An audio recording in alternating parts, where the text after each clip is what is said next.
je vous retrouve pour une vidéo pour vous montrer comment je décolore mes racines et colore ma crinière. Je risque de me retourner quelques fois pour montrer à mon chéri et pour qu'il vérifie bien que j'ai bien mis la décolo et la colo partout. Et puis bah voilà, je vous laisse avec le reste de la vidéo.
Étape numéro 2, après avoir rincé vos cheveux, c'est le moment de voir si la décoloration a bien prise ou pas.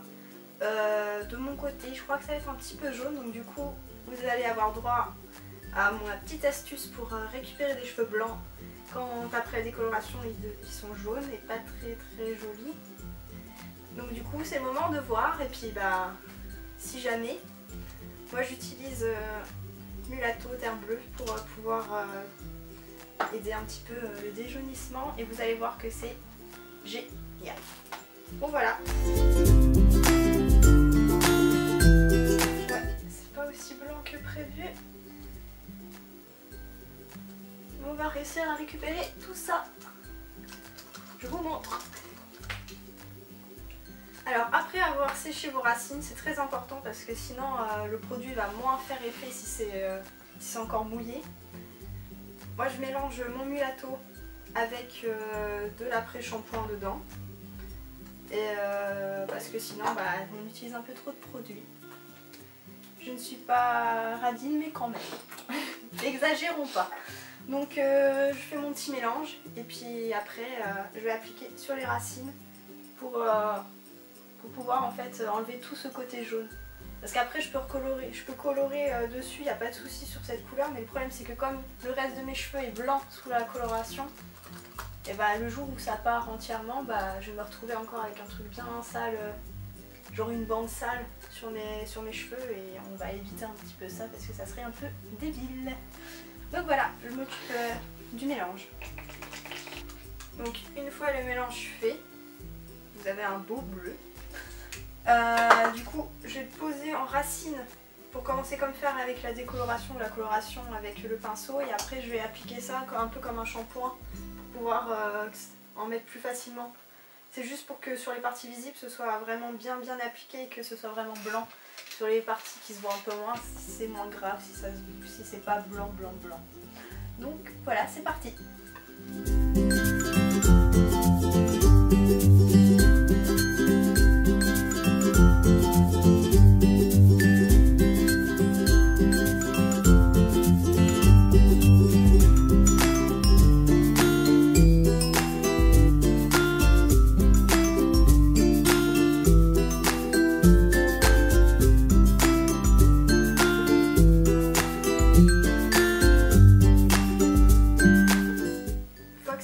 Vous laissez poser le temps que vous souhaitez. Moi je pense laisser une petite heure histoire que ça fasse vraiment bien effet, et on va voir le résultat. Normalement ça devrait être parfait pour la coloration.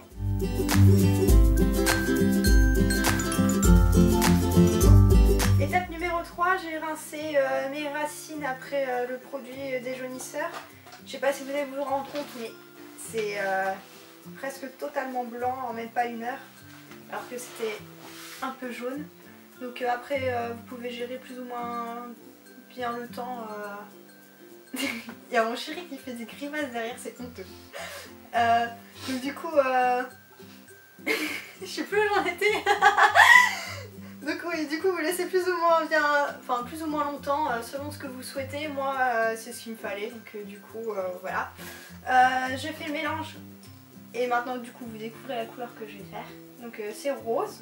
J'avais envie de refaire rose depuis un moment et du coup voilà. Par contre c'est une nouvelle couleur que j'ai pas encore essayé, donc du coup je sais pas du tout à quoi ça va ressembler. Personnellement j'utilise Pop Color. J'utilise ça depuis des années. J'ai testé plusieurs colorations, enfin j'avais essayé Stargazer je crois. C'est parti en 2-3 shampoings, déçu à mort. Donc pour moi c'est pas du tout ce qui me correspond. Moi j'ai les cheveux qui accrochent bien avec celle-ci. Donc du coup je ne peux que vous la conseiller. Si... je l'achète chez un grossiste. Vous pouvez la trouver sur internet à la boutique du coiffeur.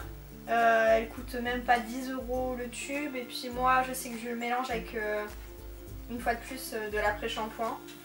Donc ou du soin comme vous voulez. Et voilà. Donc du coup c'est comme vous voulez. Et puis du coup je vais étaler et on va voir.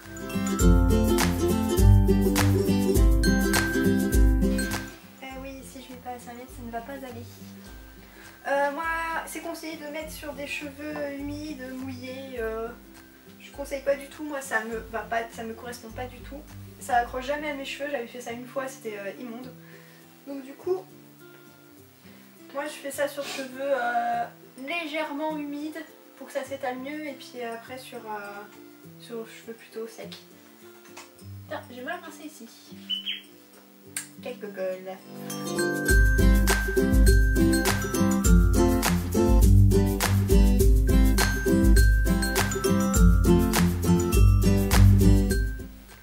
J'ai perdu ma pince, tête en l'air que je suis, donc du coup il va falloir gérer sans. Après j'applique avec mes mains, donc d'ailleurs ça va être très drôle, juste après je vais au travail, donc du coup si j'ai main rose, je crois que ça va pas trop le faire. Tant pis hein. J'ai les cheveux rouges, comme ça j'aurai les mains roses, il n'y a plus qu'à faire les sourcils et le rouge à lèvres. Et c'est parti!